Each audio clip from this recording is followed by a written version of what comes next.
حسين أحييت القلوب، فرجت الكروب، أيقظت الشعوب، يا سبط الرسول. من أنت يا حسين؟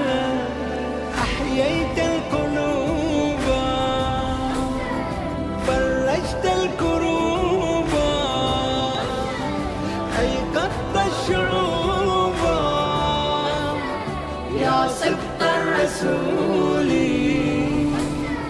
حسين مولانا في هذه الدنيا تظل عنوانا، حسين مولانا